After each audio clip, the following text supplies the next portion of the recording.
And we are live. Hello, everyone. Welcome to Global Citizens, episode 59. My name is Calvin. I am the show's host, and I am also its creator.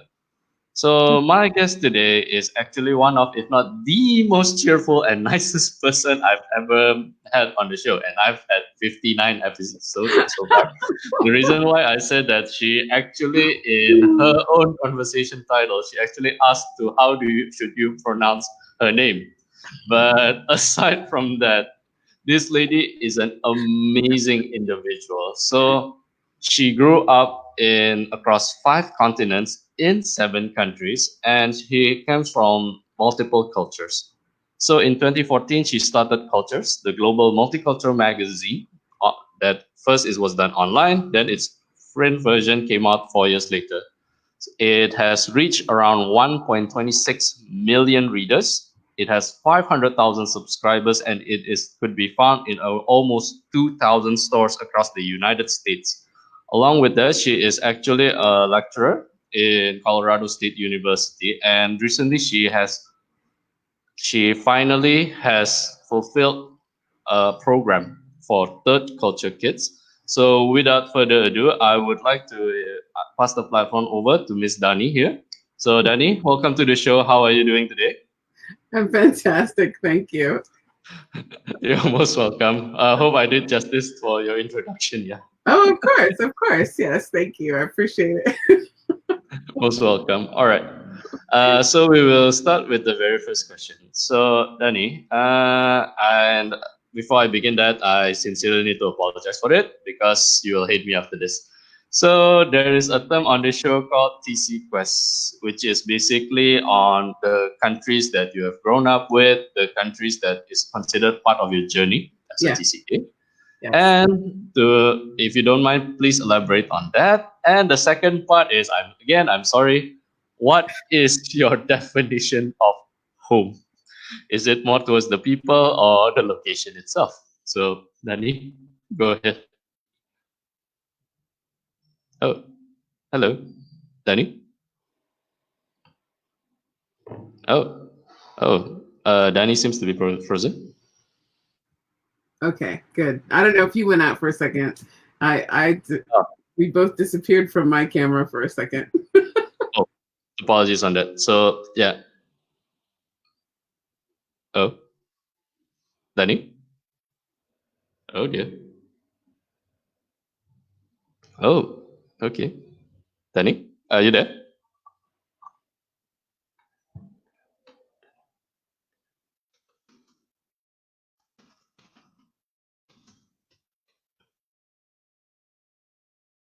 Hello, Dani.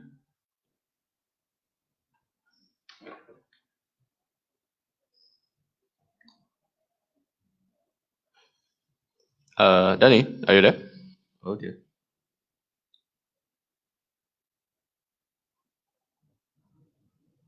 Oh, okay. Hold on, folks. Just give me a second. Let me try to bring her back. Yeah. Uh-huh.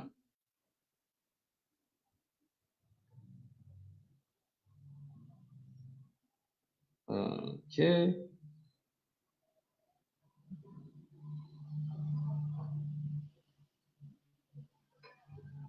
All right. Yeah. Danny. Yeah. What? Are you okay? I'm fine. I don't know what happened.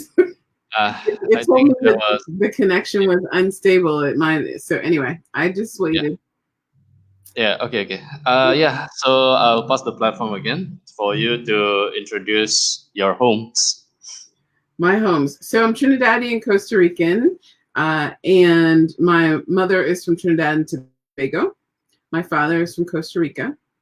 Unfortunately, he recently passed from COVID, but he's a big inspiration for me in terms of this last issue that we did of cultures. I'm sure that we'll talk about. And I was born in New York City, so I'm from the U.S. as well. And at the age of 2 weeks, I went to Trinidad and Tobago. I used to say 2 months, and then my mother heard me say that story one time, and she said, "You weren't 2 months; you were 2 weeks." I said, "Oh, really? Okay, thank you." So, yeah, at 2 weeks, I went to Trinidad and Tobago, and a Trinidad accent was my first accent. I say first because, of course, like many TCKs, I've had a few. When you're growing up and you're in different places, you adapt to the people around you. And of course, you're learning the language. You don't know any different. What's funny about that is I didn't realize that that was my first accent until I was 17 and I went back to Trinidad for a visit. And I'd been back a few times, but this particular time I'd been away for like 5 years or something, 4 years, I think it was. And one of my cousins, my mom's age, my second cousin, was telling me about how I was when I was 4 years old. And he said, oh, yeah, you had this accent. And I was like, wow. So, yeah, that was pretty crazy. But at age 5, I think it was, I went to Spain and love that. Those are my first memories, really, were in Spain. And then I came back to the U.S. to New Mexico. And that's the longest I stayed anywhere. My brother and I were in the tiny little town of Alamogordo, New Mexico. And it was really, actually, it was quite great. It was my mother and my brother and I, and we had just a blast.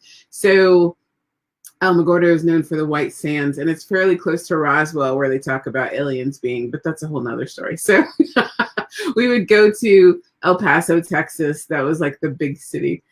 So from New Mexico, I went back to Trinidad and Tobago. And from there, I went to New York City, then to Turkey. I said Spain in there, right? Yeah, I did. I said Spain. Then I went to Turkey. Then I came back to Colorado. My mom was having my little brothers, who are twins, and we ended up landing in Denver. And my older brother was rushed to some strangers. I was rushed to some strangers because my mother went into labor. And so we ended up staying in Colorado for a while. My little brothers ended up being in incubators. They were too early. And so we stayed here for a while. And then that ended up being home base for all of the kids in the future. So after that, after Colorado, I went to Berlin while I was in college. Actually, Munich first, and then Berlin for university. That's when I'll tell my age with this, but that's when the wall came down. It was quite an interesting time. Anybody want to guess Dani's age? Please put in the comment. Thank you. Okay, sorry about that. Oh my gosh! So yeah, we went to. I was in Eastern Berlin. I can't say East Berlin anymore because the wall had just come down, right? And I'm actually looking forward to going back. I was going to go back to Berlin this year to see what it looks like because I heard it's just amazingly different. So, and then I came back to Fort Collins, Colorado, which is where I went to undergrad at Colorado State, and that's actually where I teach now. And from there, and by this time I'm an adult, I'm 19 at this point, and graduated college, and I've continued to move back and forth and around. So, but those were my formative years. All right then. Okay, so this is actually a new question with my repertoire of questions that I've usually used. So, when do you discover about your global life? Yeah, how valuable do you feel is your passport? How valuable is my passport? Correct. Oh, it's priceless. Priceless. Like my passports, plural. Well, I was about to say my passport, my one main passport is never expired. All of my passports are important. And actually, especially now, because my main one is my US passport. Because, it's in the past, it was the most easiest to get around with. I don't know if I would have had issues with my others because I never really had a problem using my US passport. However, with the world the way it is and what's happening in the US the way it is, my other ones will become equally priceless, but they were before. I mean, all of them mean a lot to me. All right. Okay, so to lead up to that, yeah. So, could you tell us your experience with repatriation, reverse cultural shock? Along with that, of course, with you being a lecturer yourself, how would you communicate with regards to generational differences? Those are good questions. Actually, I find It's interesting because when you look at US culture, I personally find that generational differences are bigger, right? When you look at other cultures, like my friends and family members from Mexico, um, tend to not have you know what I'm trying to say, oh goodness, generational differences like I see in the US. Yeah. Things are more universal. I also find that in the TCK community, I don't feel like the generational differences are as big. But that being said, at university, I definitely see huge differences in each, probably every 2 years, every 2, 3 years in each class that comes through. As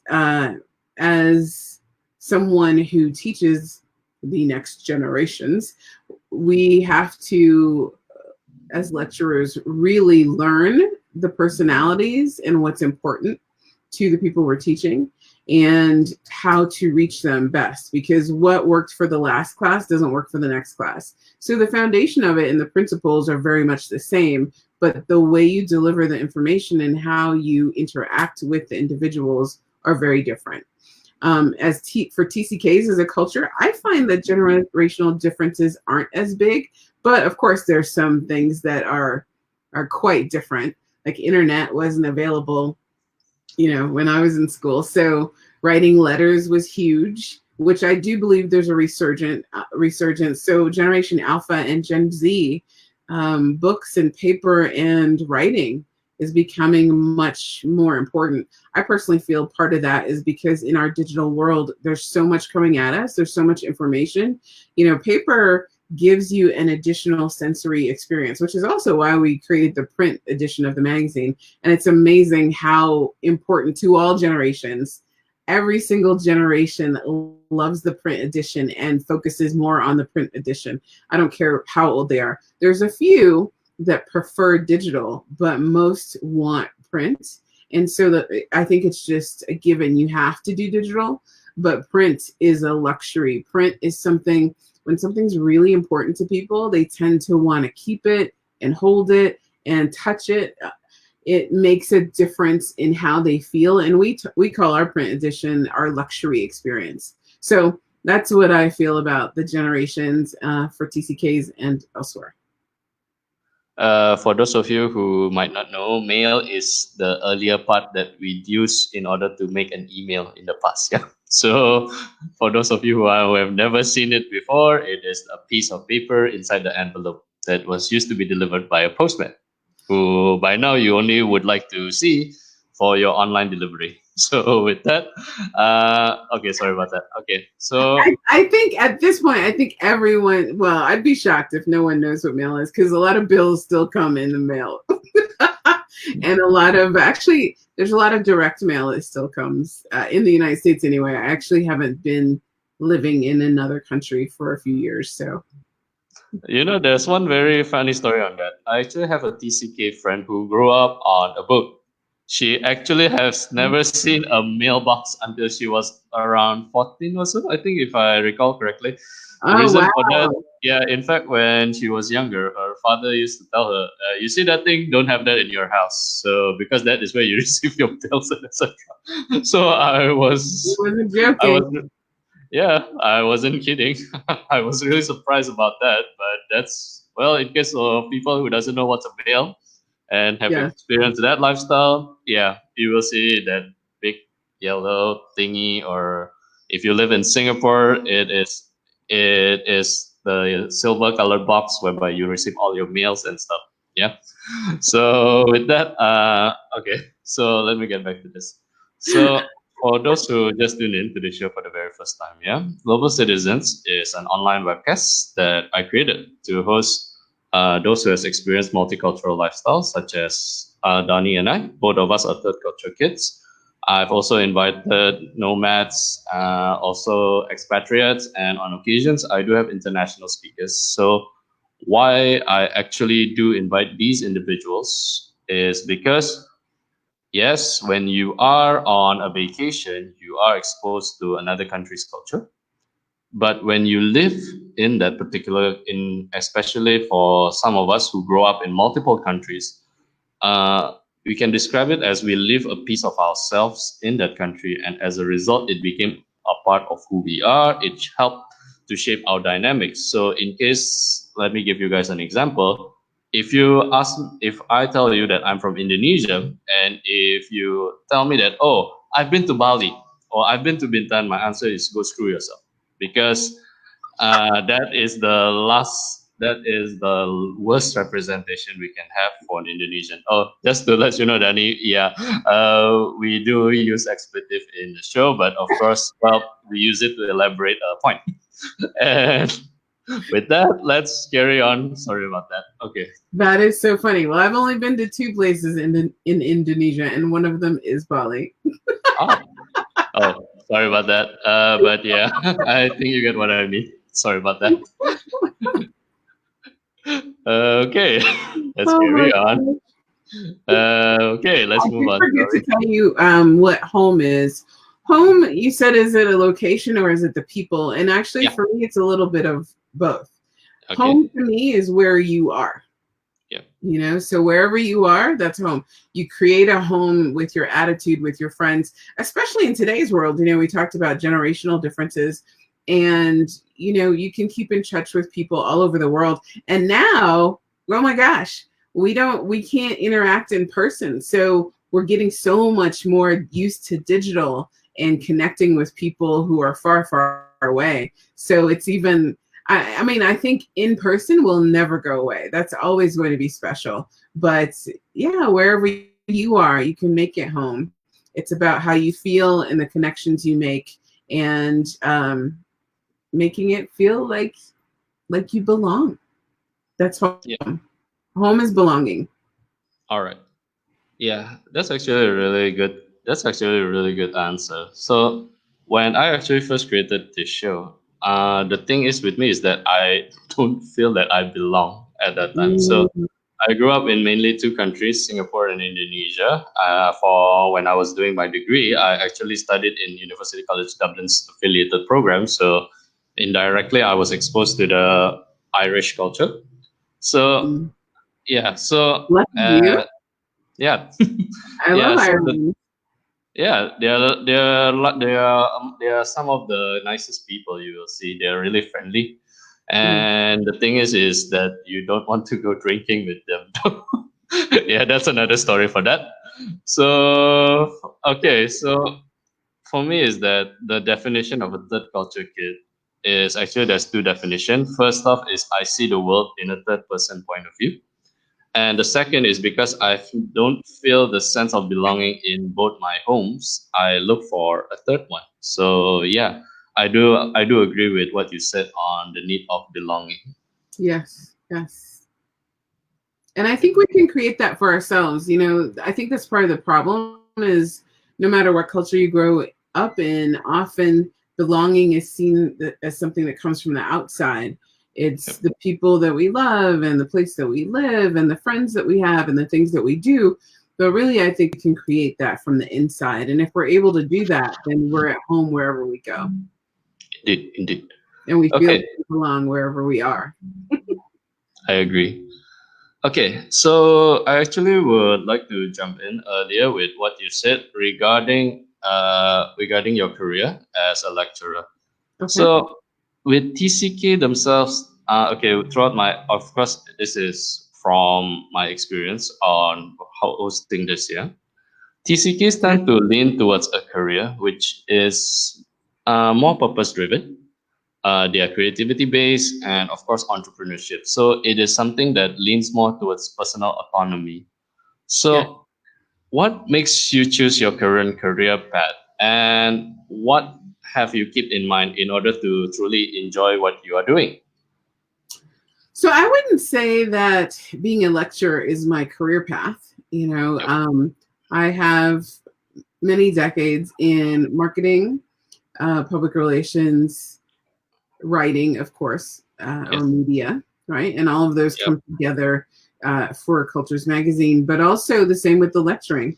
What I teach at university has to do with cultures and to do with TCKs and cross cultural intersectional populations. So people who are in between, or liminal identities, that's an academic term for being in between or at the precipice, and like when you're graduating to go to the next stage of your life, you're in between. And so anyone who straddles culture, race, ethnicity, nation, or location, that's what we focus on. And so it's part of what I do. It's interesting.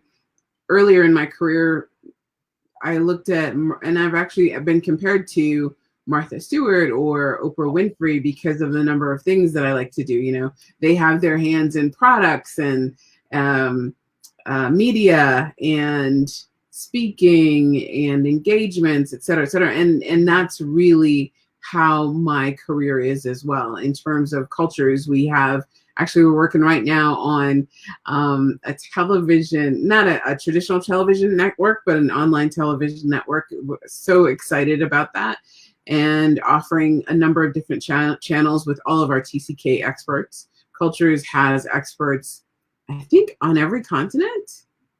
Right now. I always have to keep track. But we definitely have contributors from all over the world. So we use lifestyle to get the point across. So it's about the content that we want to consume as TCKs, as expats, as cross-cultural people, as refugees, as immigrants, all those different things, the things that other people don't think about, from culture to the things that we like to do, like you said, creativity, entrepreneurialism. And, I do think there's some positives and some not so positives to wanting to be so individualistic. I have found that this particular community, everybody wants to do everything themselves. So the thing I'm most proud about with cultures is that we've all come together to create something that will make a difference for all of us, versus we've also had people on our team who reap all the benefit and then they want to go off and do their own thing. I think, one, people don't realize how hard it is to do your own thing and be successful at it. And two, I think because we've always been those in-between people, and often we didn't feel like we belonged. It's so easy to be an individual. And so we need to embrace supporting other people who are like us and building a community that's for us, instead of, a million different TCK channels. Let's all come together and support each other. And also, that's one of the reasons we focus on lifestyle. So yes, we have articles about expats and TCKs, but mostly we focus on featuring people and on featuring lifestyle solutions, because everywhere else you go, every other TCK population is just all TCK all the time. And there's no reason to be another copycat of that. And I'm interested in lifestyle. I want to know what other people are doing and where they're going and what they're eating and what they're wearing and how their background, their TCK-ness or their expatness or their culture has influenced them to do those things. So that's what my career is. And I lecture with that. It's a big part of my career, but it's only part.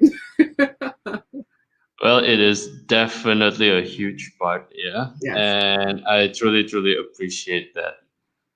Okay, so we actually will dive in a little bit more on how I actually met you. So, okay. So I actually met Dani at that time in one of our TCK group. So at that time, I think there was a young lady who is asking for her undergraduate program. She's enrolling in university. So congratulations to her first for that. So Dani actually mentioned her experience, and one part that really, really caught my eye is because she actually has been advocating for a program for a TCK for the past 9 years, and she finally got it. So this is something that is unprecedented in a sense, is because, well, I believe I've had an international teacher on my show before. And she do mention the thing is that in international school, in fact, especially in an international school, they still want to put people in a box. So as a result, even with a multicultural lifestyle, people do not understand that there is a difference, yeah, with regards to this. So, Dani, please tell us about the struggle as when you were fighting for this, and also what do you hope this undergrad program that you're doing now will be beneficial for both multicultural and even those who could be enrolling could be monocultural. Yeah. Oh yeah, because we have both in my class. So to clarify, what it is, we don't have a. It's not like a degree. It's not a degree in TCKness or anything. We have my class, which is called Media and Global Cultural Identity. So we talk about basically people get a chance to work for cultures and to write for cultures. And along the way, the whole first half of the class, you're learning about TCKness and what it means to be a TCK. I cannot tell you how many people have been in my class and that's when they found out that they were a TCK. And every time their mind is blown, just mind blown. And actually that's why I do this. That's why I started all of this. And cultures came about because I initially wanted to create a global culture institute at Colorado State University. It turns out it wasn't going to be like I expected. And so I didn't want to just drop it. And that's why I created Cultures Magazine. So the intention though was for people to get that feeling, and that feeling of belonging, that feeling of knowing that there's other people like you, that feeling of realizing, oh, those things that I thought were quirks of my personality are not. They're part of my culture because my culture is this. I thought it was that, but it's actually this. And there's millions upon millions of people like me. So that's why I do it. That's why Cultures is out there. That's why we work so hard at it. That's why we create such a family and a network. And all of our readers and contributors and people who come to us in various ways, we call them family because this is home. And so that's the intention. And so I didn't get the Institute for Global Culture Identity, which is what I wanted. And so the class is called Media and Global Culture Identity. I've been teaching that for 6 years. And I've been pushing it at the university for 9 years. Well, finally, the dean of students started a program where all the TCKs at the university, they try to get a hold of the TCKs at the university, which is hard, because it's not like, are you from this one place, or do you do this one thing, or how do you identify? And there's rules and regulations. You can't just ask people outright when they come to school or when they apply. So you have to find the TCKs. And some people don't even know that they're TCKs. Here's what's funny. Our new provost at the school at Colorado State, she's a TCK. She's a military brat. Yes. So just got hired. So military brat, TCK at Colorado State, dean of students focuses on it and tries to grab all of the TCKs and then does activities throughout the semester to get all the TCKs together, gives them connections, tries to give them academic support, works with their parents. So it's definitely much more integrated than any other place that I've seen. And our president at the university too, I've spoken to the president, and she has committed that we would do more for TCKs. So, but then COVID happened, right? So I haven't bothered to talk to her about that. But soon I would like to, yeah, I know, right? But soon I'd like to talk to her about what that could look like. Because for me, I wanted to make Colorado State the place that TCKs could feel welcome, feel like they belong, feel like there's family, and feel like you don't have to fit in a box. That is okay. Just give me a second. that is amazing to hear. Thank you so much on that. You're very welcome. Very welcome. I get it. Me and my brothers and my entire family. And when we're all so different because we grew up in different places. Anyone with multiple siblings and siblings born in different countries totally gets that. And so even in your own family, sometimes you're like an island, right? Yeah. I actually have a really, I don't know if you can call it sad or funny story on that. There was a year that I actually grew up in Singapore under the parentage of my aunt. So I think at that time when my cousin, who is her son, was finishing his high school, or the equivalent of high school, I actually was left to be taken care by my sister. but Okay. my sister only grew up in Indonesia all Okay. her life. We both have really similar personality, and being a teenager at that time, I don't listen. I don't like to listen. So when you add that age and then you add the TCK background, Yes. and my sister only understand that you are supposed to be my little brother, that became a period of contention. In Yeah. fact, I think I barely spoke to her for one whole year.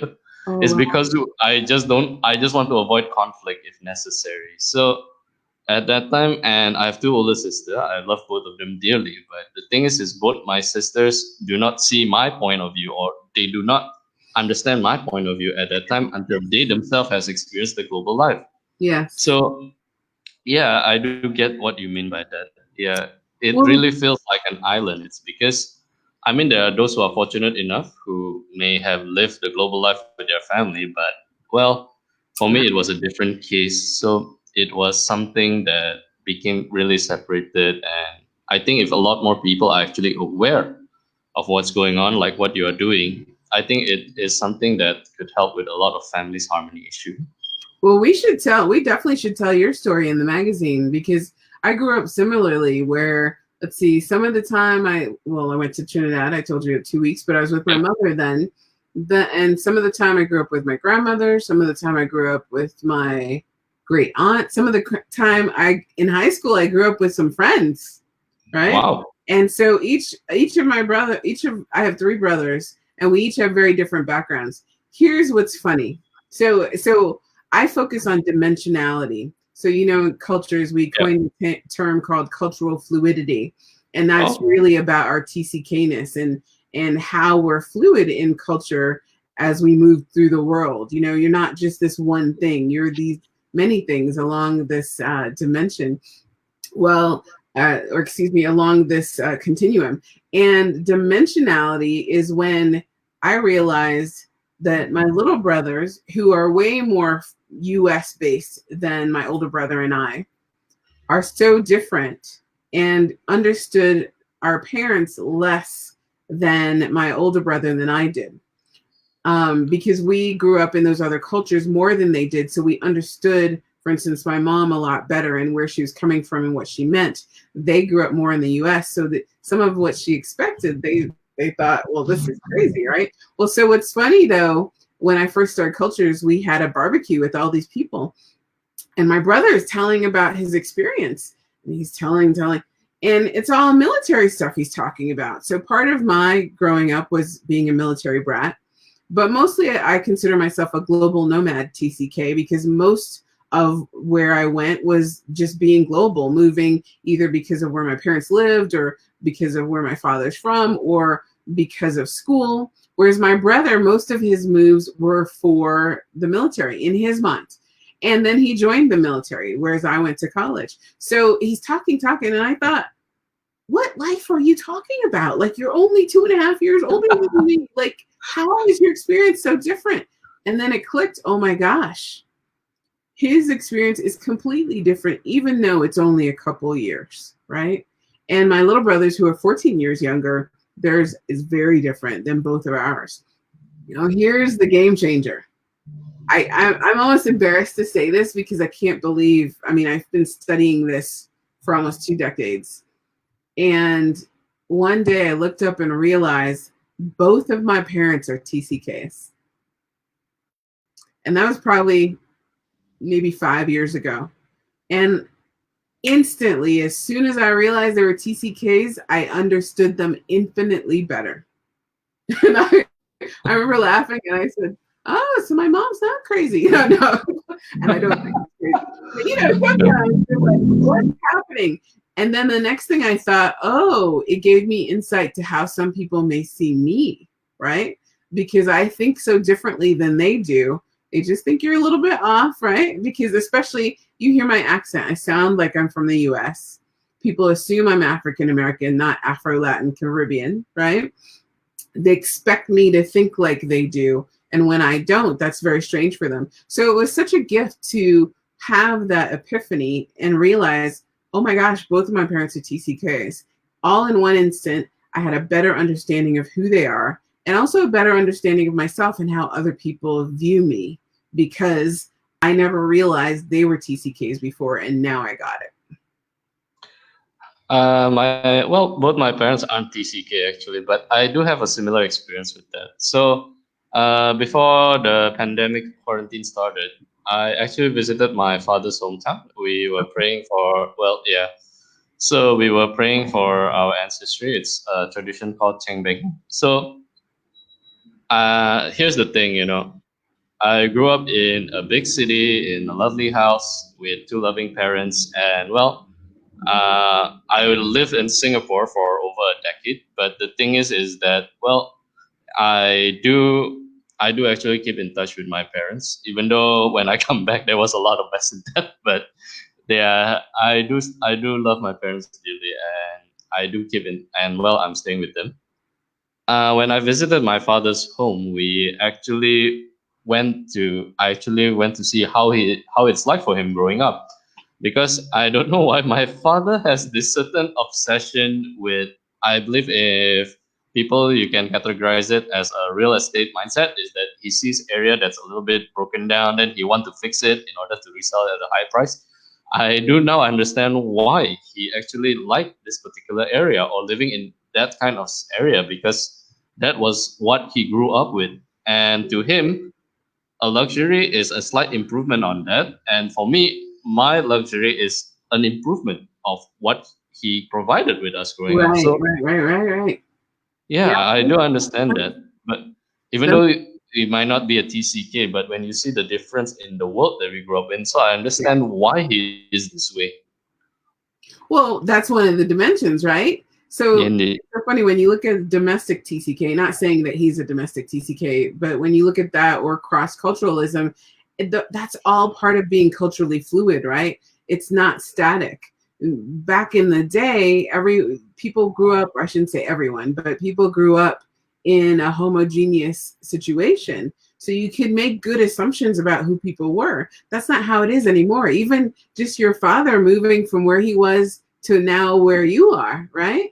You had to Yes, go indeed. back and see where he was from to understand him better. And that's part of that fluidity. Oh, quite a really interesting fact that I found out when I was preparing for this episode is the Cultures magazine. The missing E has something to do with that missing fluidity, right? Yeah, well, yes, it's the hidden diversity that we have in our population. It's people looking at you and making assumptions about who you are because of your appearance or because of your accent or your passport, and being completely wrong because they could never guess who you really are inside. All right. Okay. I actually have two questions Okay. from our earlier discussion on that. Okay. So, uh, this was this was actually from an article that I created. So, in case you guys have seen the article around, maybe I posted it in a lot of TCK chats and any other social media site that I think is relevant. I was Okay. dealing on a question on racism. People have differing point of view. So far, Mm, the reception has been positive. I mean, there are some who feel their own opinion. I mean, everybody's entitled to it, so it's fine. But there was one very, very unique reply at that particular time. And Dani actually know about it because she actually defended me for that very article. So, okay, so this is actually a question that was based on it was on a recent media trend. Sorry, it's not a trend. Sorry, it was on a certain occurrence that happened recently okay. with the demise of George Floyd. Yeah, it's called Mm-hmm. the Black Lives Matter. Mm-hmm. So Billie Eilish, a recording artist, I think I can't remember her song. Sorry about that. Yeah, I'm a bad liar. Is that hers? I think Is it's it? I'm a bad guy. Was it? I can't remember what it is, but Yeah. yeah, at that time she criticized an alternate. Speaking of that, not the Black Lives Matter, but the one whereby the hashtag is All Lives Matter, because she feels that it is just you trying to distract from the actual problem at hand. The actual issue was at that time was, of course, what happened with the African American community. So along with that, at the same time, there was an occurrence that happened due to the rise of the COVID at that time. It was a lot of assault on an Asian community. So my question for Dani is this: is that when I say the term equality matters, do you think this actually makes more sense as compared to what the mass media has actually been trying to promote instead? Because I feel that when we judge somebody, it does not have to be it's not based on the color of their skin, but the content of their character. I believe this is a saying from the late Dr. Martin Luther King. So Dani, yeah. So here's the thing that most people miss about Black Lives Matter. And I do believe it's especially difficult for TCKs to understand this. Here's why I think so. Because as TCKs and as cross-cultural people, a lot of expats might fall into this. TCKs, expats, maybe refugees, immigrants might fall into it. Probably not, though. It just depends. But most people who are cross-cultural, somewhere deep inside of us, and some people not so deep, some people very obviously feel like we're more open and accepting and not prejudiced. Okay. And because of that, I think most of us really have that feeling, or I shouldn't say most of us, a lot of people have that feeling of all lives matter. Now, first of all, let me say all lives do matter. But the reason Black Lives Matter is a thing, especially in the United States, but if you see the latest issue of Cultures, we have a whole section, gosh, I can't remember, is it 20 pages of Blackness around the globe and what it means to different people. And the reason we have the perspectives from around the globe is because it's not one thing. Everyone acts like, Blacks from Africa or Blacks from the US, whatever. That's why for me, it's culture. And I think for many TCKs, it's culture. And people think if you take race out of the equation, which race is not a real thing anyway, it was something that was made up.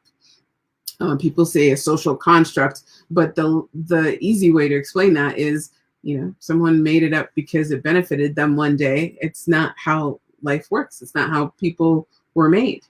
And so culture is how I typically describe people. As a matter of fact, we're thinking of, when I say we straddle culture, race, ethnicity, nation, and location, I'm thinking of taking race out of that and just leaving ethnicity, right?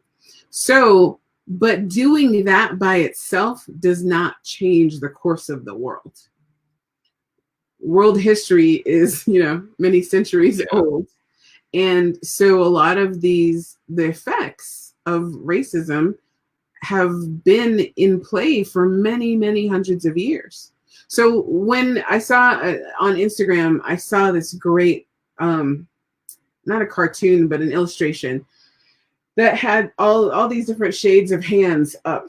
And, it said, the first one said, some people, it was two different captions. The first one said, some people think Black Lives Matter means this. And it had all the hands of all the different shades, and the black hand was above all the others. And then the second caption said, well, what it really means is this. And it was all the hands on the same level.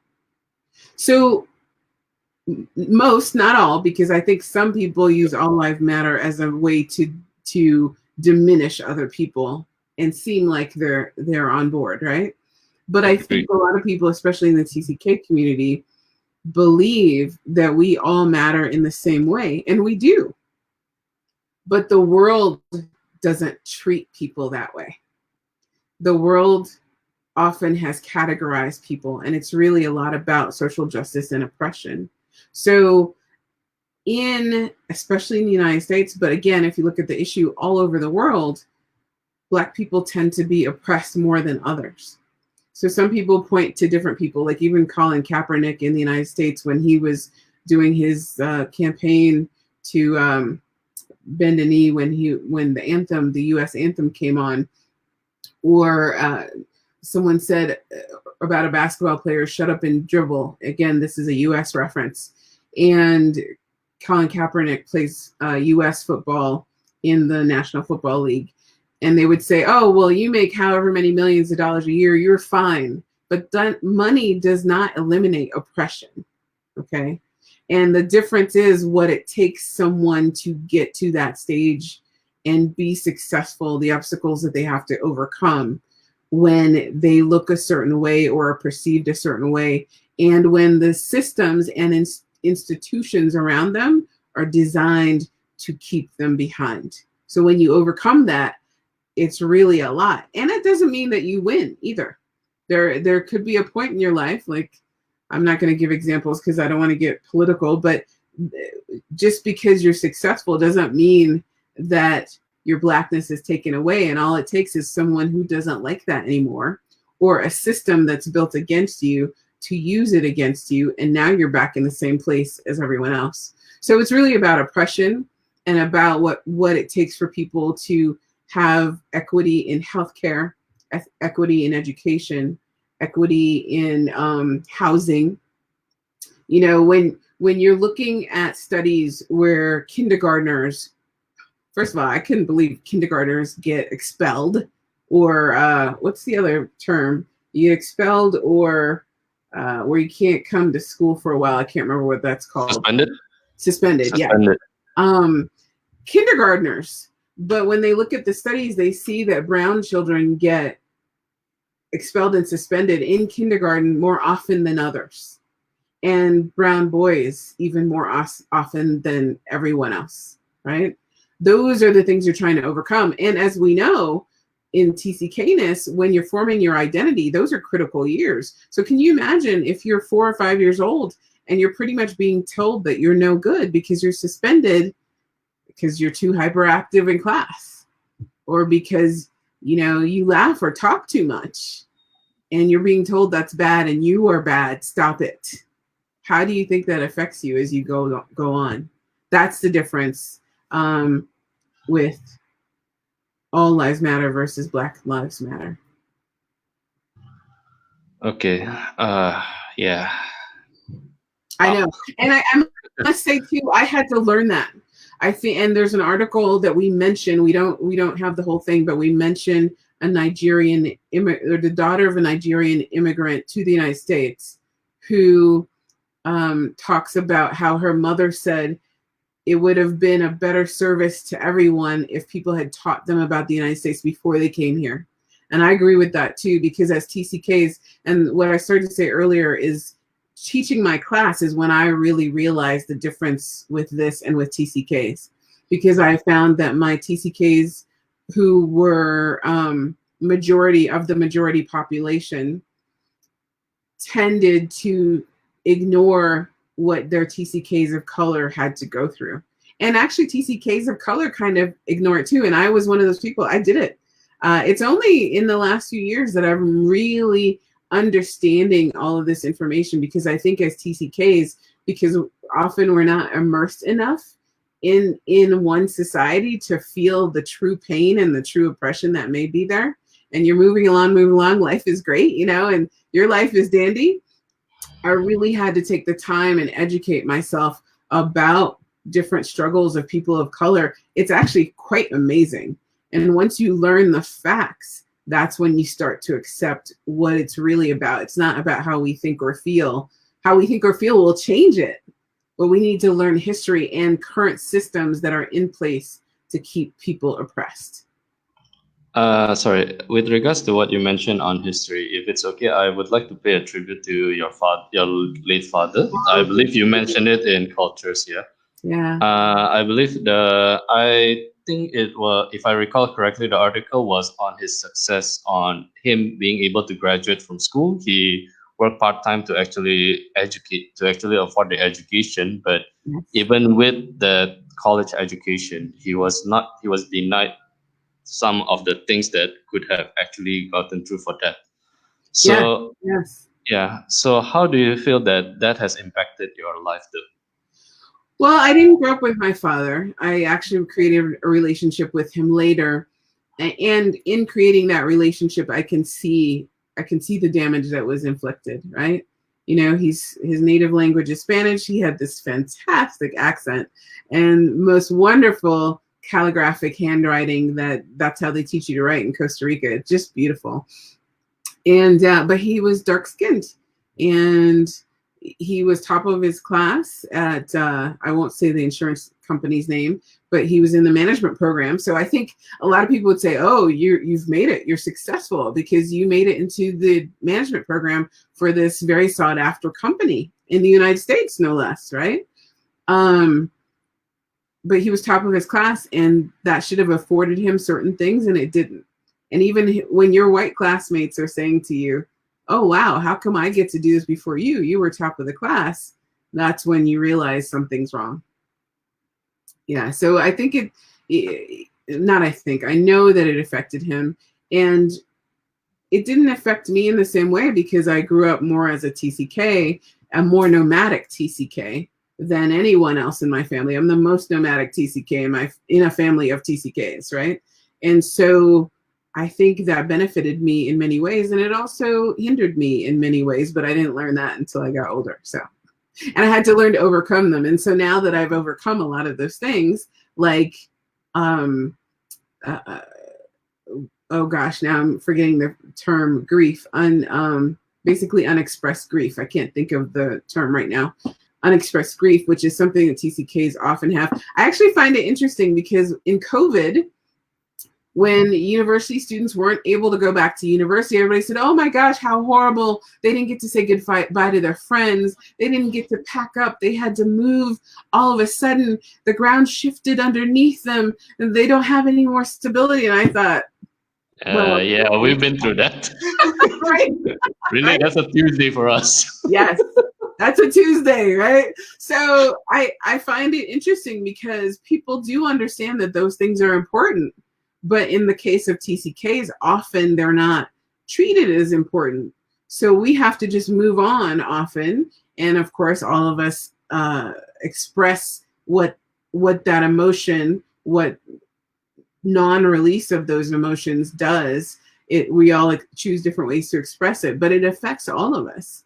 And, you know, that was a big thing for me. I didn't know I had grief until I was older, and I had to deal with it because the longer you ignore it, the worse it affects you. All right. Thank you for that. Okay. Yeah. Yeah. Unresolved grief. That's the term. Okay. Yeah.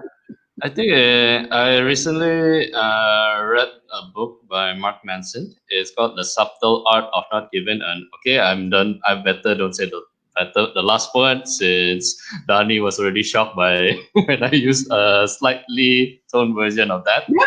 I wasn't shocked. I just thought it was funny. Yeah. I've heard much worse than that. Much worse. All right. Okay.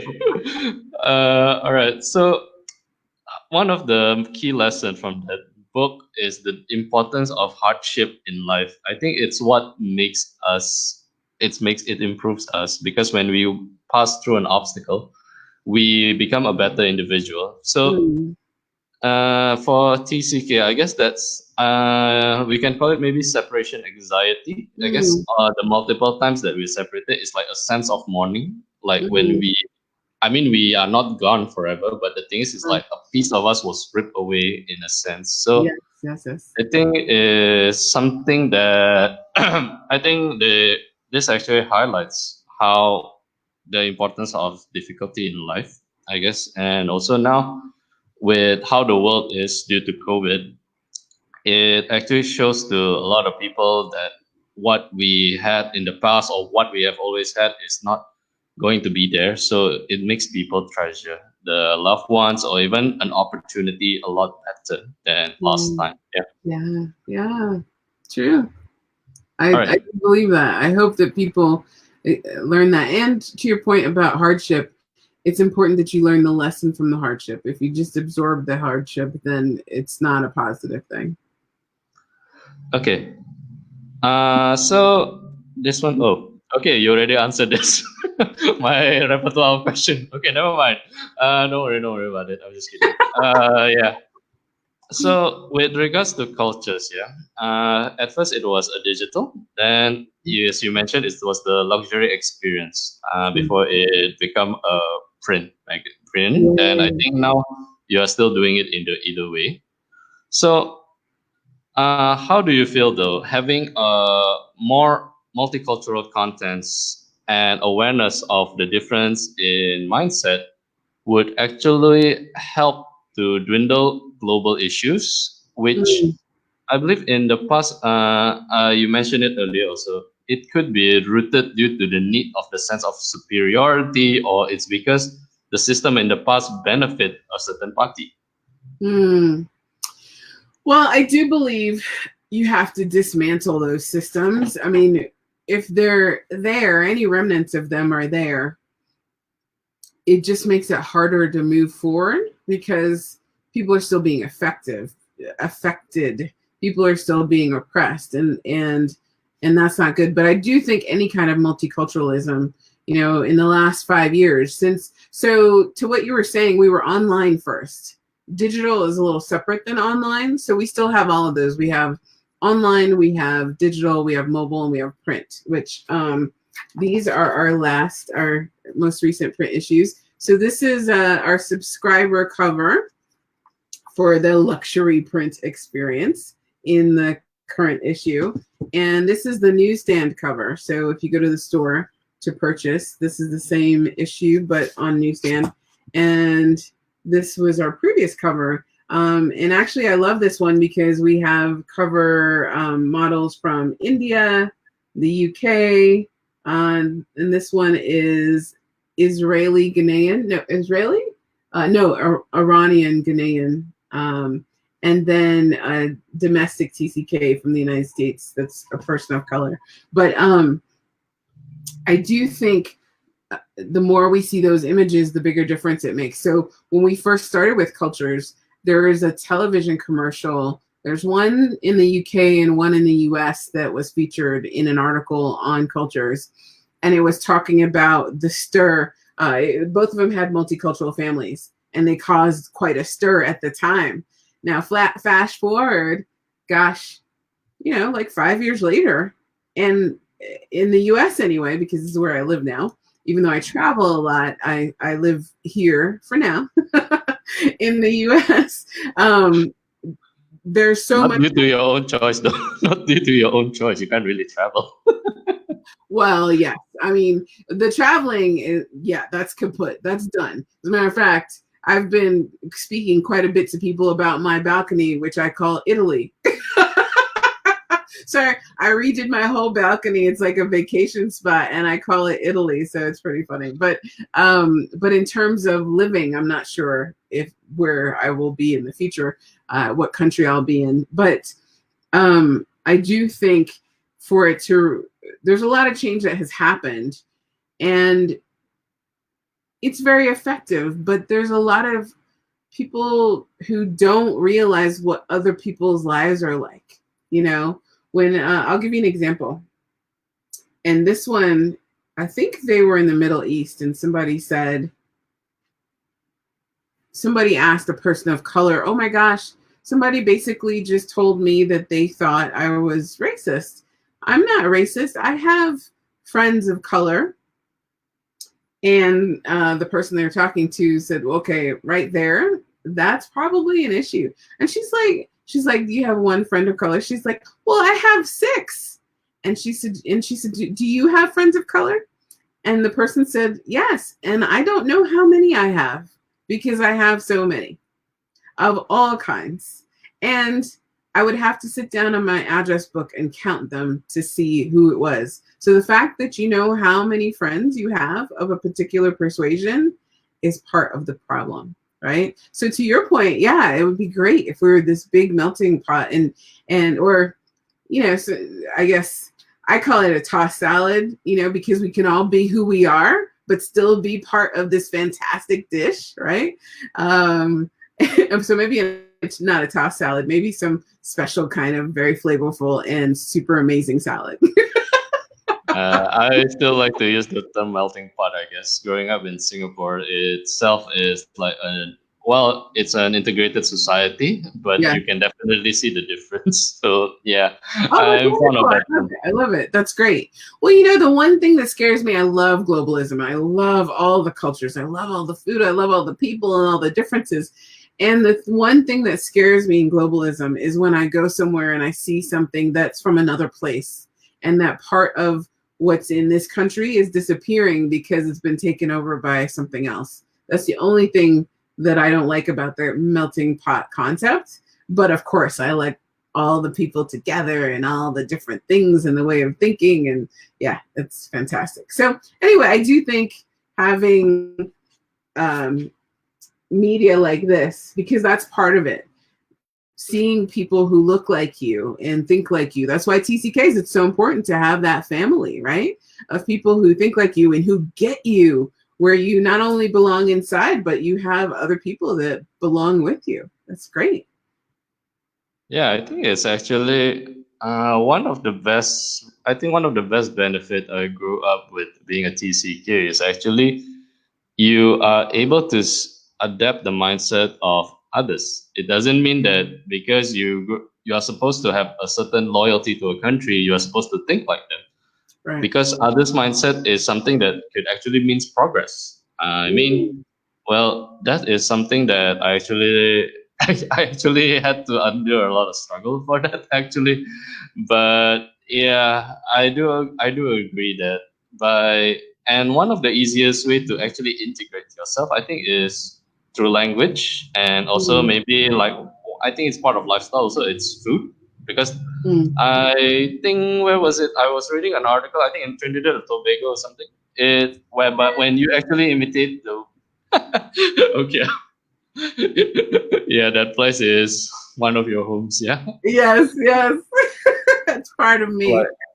When you imitate the way they eat in a certain way, that actually it actually gives a better reception for you It does.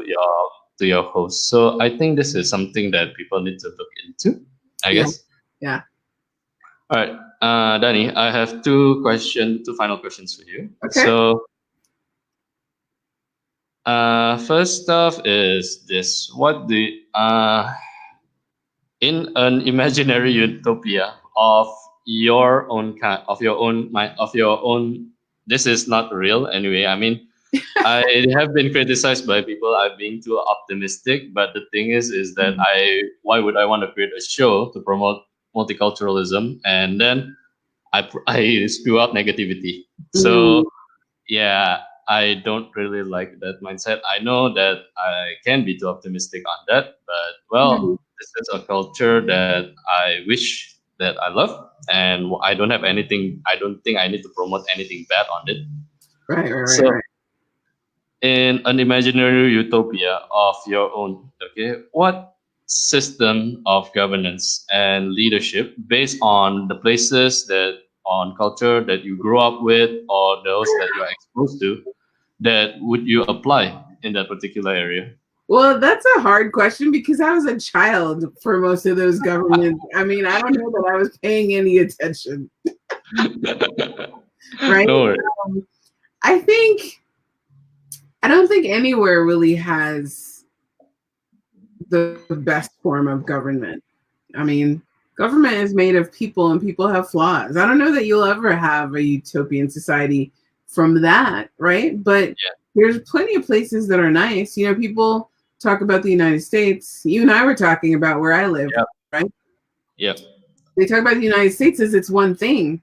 When you think of it, California has the population of Canada and Well, the Texas. thing is that in the eastern and western part of the U.S. is like two completely different world of its own. Well, actually, the entire U.S. is completely different. Every Yeah. state is different, and even cities. We have domestic TCKs that grew up in one city, but they were mobile around the city, and they have the same experiences as international global nomad TCKs, right?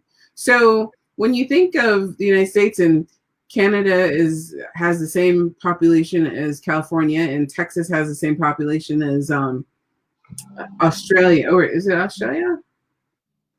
Australia, I think it is. Yeah. Or is Colorado Australia? Anyway, that just shows you there's a lot of people, right? And even in COVID, each place is handling it differently. So where I live, it's quite nice and we're doing pretty well. But I can't say that everywhere, right? So yeah, I think government is a thing, and like anything else, you have to work at it all the time and make sure that it's being upgraded and being changed and maintained all the time. Otherwise, it starts to be corrupt. I think at the core of it, you have to have a leader who actually care about the people. I think that's the main core of it. Yeah, So, and uh, that they're competent, because people can care and not be competent, you know. indeed, indeed. All right. So this is going to be my last question for you. So, Okay. what do you feel has been a blessing, and yet at the same time, this is actually one of my well, this one is not from one of my guests. Actually, it is somebody who actually consulted with me about her struggle when she was repatriating back. Okay. So, what do you feel has also been a curse as a TCK? And from your experience, also, uh, what would you like to impart to the younger generation, especially with the platform you provided from cultures or even from what you are teaching? So to make sure I'm clear, so Yeah. what was the hardest thing with repatriation? Yeah. Yeah. Go ahead. And then also, what advice or what advice would I want to impart to the younger generation of TCKs? Yeah. Maybe let's make the term easier. Your ups and downs growing up as a TCK, and from your experience, what would you like to impart to the younger generations of TCK? Okay, got it. Well, I would say while I was in my formative years, I didn't feel like I had any problems. Yeah. Like I felt it was all fantastic. You know, I got to live in these fantastic places and meet fantastic people. It really shaped who I am. I think once I graduated college is when it started to affect me. And then it was probably another 10 or 15 years before I realized that it was affecting me. You know, I talk about this all the time now, and I talk about my TCK-ness all the time, but I never used to. Uh, I was married for a long time, and I'm sure if he heard me talk about this now, he'd probably be shocked, because a lot of these stories, even how I grew up, I'm trying to think back. I don't even know that I ever used to talk about that. And I knew him from when I was 17. And so I think the advice I would give from that is, first of all, what's available now wasn't available when I was younger. Shows like yours, magazines like mine, absorb as much as you can. Read as much as you can. Even if you don't think you don't need it, that you need it, do it. Because eventually it'll affect you. You know, when you look at Ruth Van Reken and David Pollock's book, first of all, when I first read it, it was like The Bible. The Bible. the Bible. Yes, that's what Yeah. I used to teach my class, right? It was amazing. It changed my life. And Ruth is such a treasure, and David Pollock and his son Michael, such treasures. But there were things in that book when I read them, even though I loved the entire book, I didn't really think they affected me. But as the years went on, I would think, oh my gosh, it was in the book. It was in the book, you know? So tips that people are giving you mean something. You should hold on to that, and you should research as much as possible. Because again, that's why I started this magazine, so that people wouldn't have to go through the trials and tribulations I did.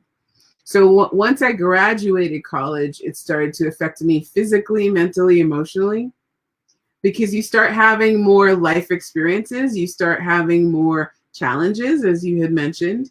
You start having more things happen.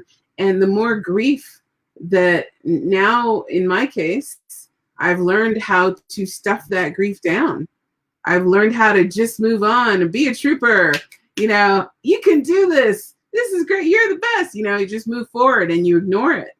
And there will be a point where you can't ignore it any longer, whether it's mental, physical, emotional, or even it might show up in your career. Or I was a workaholic. Other people may use other things, relationships, food, substances, and they don't realize that might be part of what they've dealt with in growing up. So anyway, that's my thing. And I still think my life was great. And it's great now because I had that period and I had the information that helped me overcome. It still was work. It still took a while, but I'm on the other side of it and it makes me that much better. And I want to help make other people that much better. All right. Am I the only one who felt the identity issue at 15? Okay, never mind.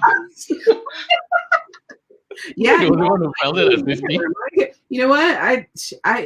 Well, I don't know. I was about to say that might be better, but I don't know. I was pretty secure and solid at 15. I didn't get my identity issues until later, and that kind of sucked. No, the thing I actually started thinking about it. That time it was an article by Jet Li. I think at that time he was converting to a Singapore citizenship. So Okay. yeah, at that time when I found the term that he used to describe himself as I'm a citizen of the world. So I'm like, okay, I already don't feel that I belong in both my homes. So okay, I'll just use that term. I'm a citizen of the world. Right. So a lot of at 15, a lot of things you don't really know a lot of things, and yet you think you know everything. So when you got older, you realize then you kind of like what you said, like with adult experience, you actually start thinking. Then you reflected back to your childhood. You realize, so that was why I was this way. So yeah, okay, that was interesting. Yeah, I think I do agree with that. Yeah. Well, I'm hoping with what I have with global citizens, okay, is that the younger generations can actually tune in because, well, social media is everywhere now. At least if you don't see it on my Facebook, yeah, since I don't know, they say the kids like to use Instagram. Wow, I'm old. Right. Okay, never mind. Right. Yeah, people can still see it where the channel is available since it's all over my social media site. So this is something that I think with technology, the spreading of this awareness and information is becoming easier, and I think it became a cause that people can actually see and understand. Okay, that is actually my final question. Danny, do you have anything you want to say? No, other than, head over to the Cultures website, culturesmag.com, and Cultures has a missing E. There's no E in Cultures. It is plural, culturesmag.com. Sign up for our 10 reasons global citizenship is the wave of the future for free. And also you'll get lots of free content from us, from our online magazine, and then of course I think you should try the luxury experience because our print magazine is pretty darn amazing. But The cover is lovely. The cover is lovely. thank you. But either way, just get the information you need to make a difference in your life, and we would love to be part of that. And if you all have stories like Calvin, we need to hear your story. We need to put that in Cultures because each of our stories is so different. I think it's important that the population sees there's someone who has a story like theirs. Yep. Okay, for those of you who are interested, also there's the link to Cultures magazine is already there in the description. I should do a discount for your viewers. Oh, there's. Okay. Go ahead. Sorry. Yeah, sorry. If you have any referral code for them, please just let me know later on. I will add it to this. Don't worry. Fantastic. For those of you who might be interested, also there's also a link in the referral for an Airbnb travel credit. I know you guys can't really travel now, but hey, it's always good to have it. And of course, if you're interested to try out what I'm doing, do check into the link for StreamYard. There's a $10 credit for you guys, and there's also a Canva credit which I actually used to create the title card that you see Wow. on my story. Nice. So yeah, to end it, I actually need to thank some individuals. So Ben is actually a good buddy of mine. He's a past guest on my show, and he has been really supportive of this. I'm actually really fond of him, his brother, and even his mother, has been really kind enough for this. Oh, There's also Charlotte, who actually is a big supporter of this, and Megan, who from Kaleidoscope. I believe you know her.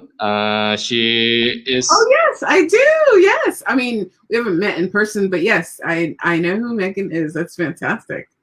Yeah, and lastly, of course, is culture social media team themselves. They actually leave a hard emoji on this. So thank you so much, guys. And with that, that's the end of Global Citizens, episode 59. Conversation with Dani, editor in chief of Cultures Magazine, the global multicultural magazine. And with that, do take care of yourself. Please stay safe. Yes, some of your quarantine could be dwindling down, but please take care of yourself. Yeah. And with that, bye bye. Thank you. Bye bye. It was a pleasure. Indeed.